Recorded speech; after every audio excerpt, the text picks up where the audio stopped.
Let me get this clear, cause I had no idea. Too much, I did too much. Let's get naughty. Today we are going to discuss one problem called as the product of array itself. This question has been asked in multiple companies, including the most famous ones. So I'm sorry for that I'm not able to upload the videos. I was busy lately. And so let's get to the problem statement. So the problem statement looks very simple, but the reason why it is in medium, it will be very clear if we go through the problem statement. So the question is, we'll be given some array in which every number is basically the positive number, and we need to find output array in which at the ith location it should consist of the product of all other elements except itself. So for the first location, which is I is equal to 0, we need to give the product from first location till the last location, so it becomes 24. If we come to the I is equal to 1, then it should give me the product of 1, 3 and 4, which is 12. And at I is equal to 2, it should give me the product of 0, 1 and the third location. Sorry, 0, 1 and 2 location, and so on. So how to approach this problem? So the first approach which comes to anyone's mind is a very basic approach, the school level approach, which is basically to find the product of all the elements. So if you have the array as 1, 2, 3, 4, so suppose the product is of all of these elements is going to be 24, then for the ith location, like for this location, we need to divide it by 24 by 1. So it will become like 24. Now 24 by 2, so that will become 12, and 24 by 3, which will become 8, and 24 by 4, which will eventually become 6. So this is a valid approach, and it will take the time complexity of order of n. So n is basically to find the product of these elements, and then one scan is required to find this output array, in which we do a constant time operation to do the work. So the time complexity is order of n plus n, which is order of n itself, and the space complexity is just the output array which is there. So in that case, the space complexity will be order of 1. So that's first thing. But if you go through the problem statement, it is clearly written that you need to solve it without division. So if it comes into the exam, like some coding test, then we can do this approach in like 10 seconds. But if it is asked in the interview, then this approach won't work. So the other approach is based upon the prefix array. So if you have done the enough questions of prefix array, you can easily get to this approach. So I'll just explain that approach. Suppose if we have 1, 2, 3 and 4, so we need to form array. Suppose the array name is left. So what is this left is consisting of is, so this left is consisting of initially the 1. So now in the second location, we need to basically multiply the first element to this first element. So it will become eventually 1. Now in the next location, we need to multiply this element, which is 2, with this element 1.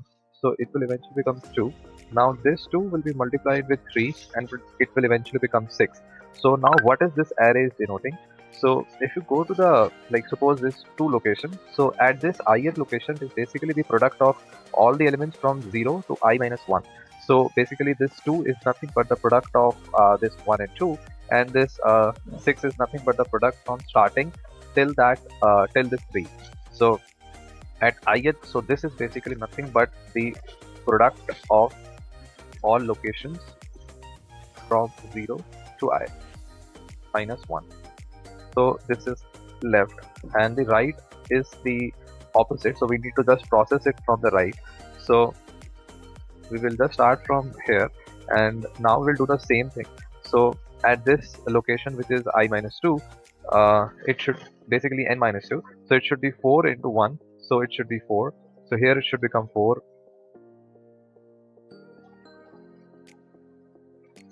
Now in this location, again we need to do the same thing. That is like how we got this 1. 1 is the basic start. Then this 4, how we got it? We just multiplied this 4 with this 1. So we got that.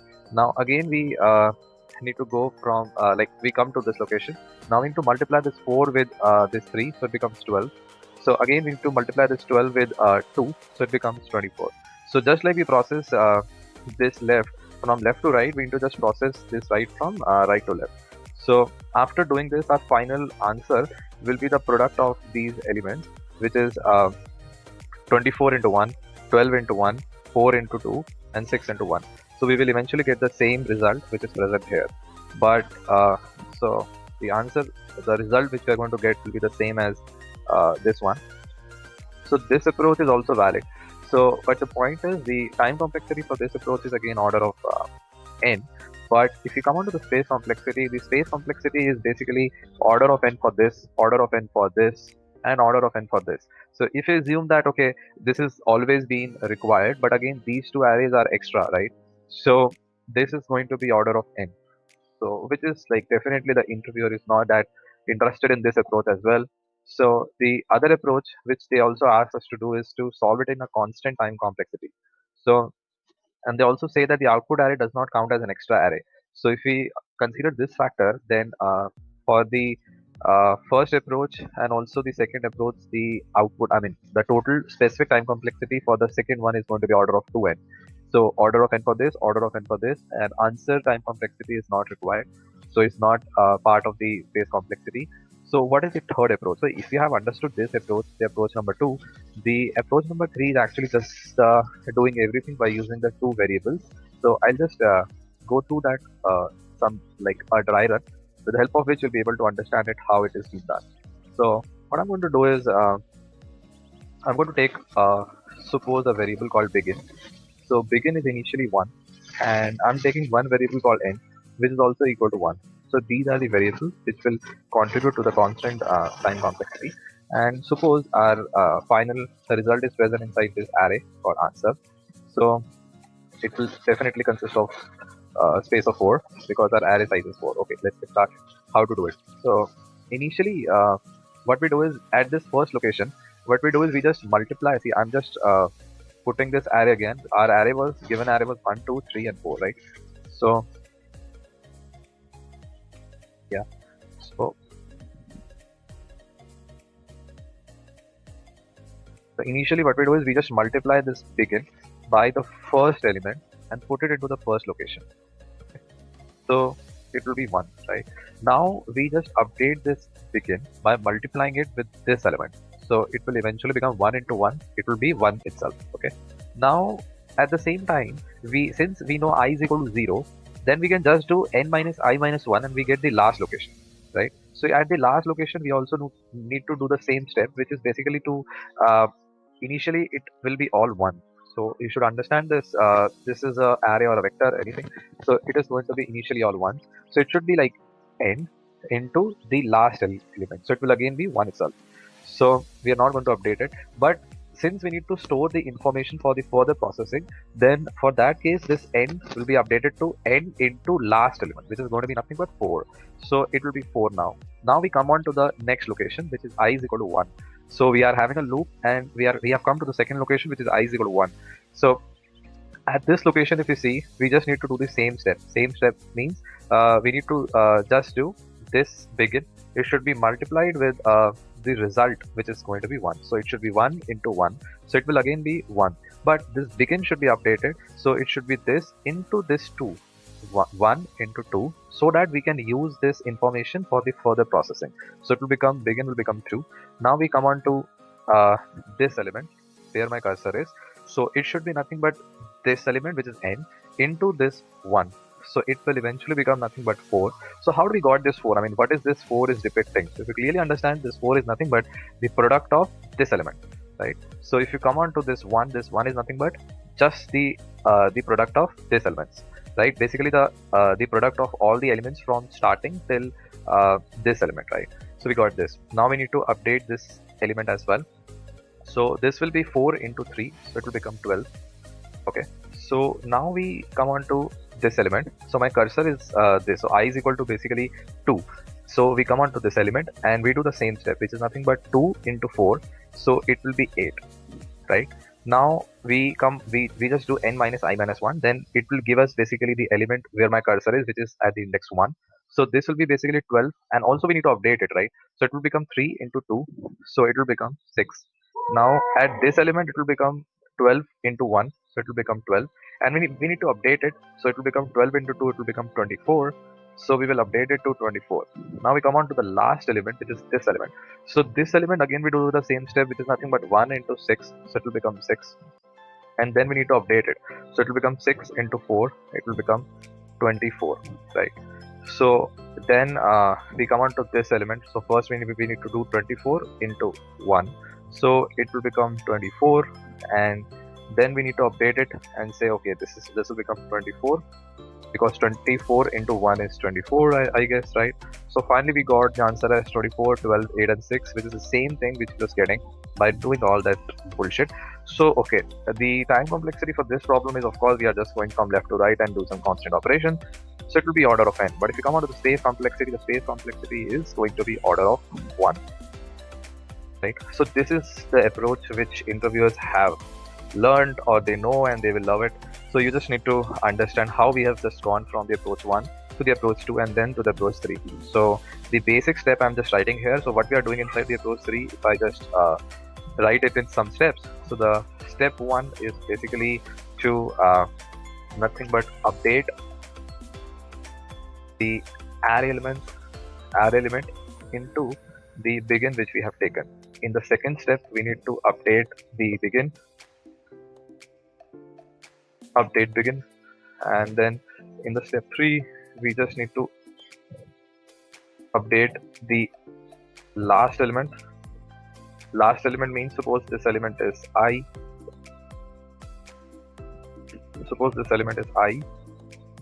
Then here we need to update the array element n minus I minus 1 into the n, and then in the step 4 we just need to update the n. So that's it. This is the steps, and let's try to implement this. So I'm just removing all the approaches now, except for the one which we need to implement. See, if you understood the approach 3, code is like super simple. So let's get started. So initially we will find the size of the array. So the size of the array, how we'll find it? We'll say nums.size. We will take some variable called begin. Begin is initially 1 as we discussed, and or we also take end. So end is also going to be initially 1, and then we need to create the vector of answer. The answer is the which we need to return basically. So it will be all ones initially. So we will put this all as 1, and then we just need to loop through the array elements, and then we are good to go.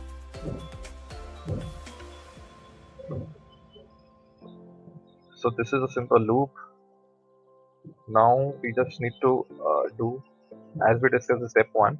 The step 1 is answer of I into is equal to the begin. And then in the second step, we need to update the begin. So begin will be basically now become this equal to our nums of I. And in the third step, we need to update the n minus I minus 1, the element. So it will become n minus I minus 1. And then we need to multiply it from the last element, which is here. And then we just need to update the last, which is nothing but this, into equal to the num of n minus I minus 1. That's it. If everything is fine, we can just return the answer, and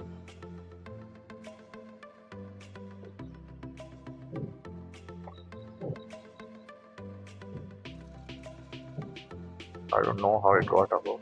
Okay, fine. So now we can just remove all of these things, or I can just comment it out, so that if you refer the code, you can just understand the dry run.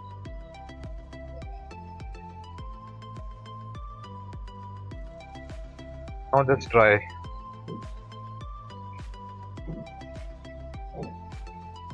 Okay, so I think it's end.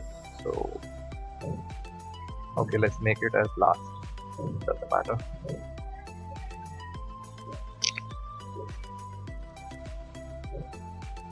Yeah, let's try to submit it and check. So I've done it long back. Let's see if it works. Yeah, it is working. So if you have any doubts or something to ask, you can put them into the comment box. And thanks a lot.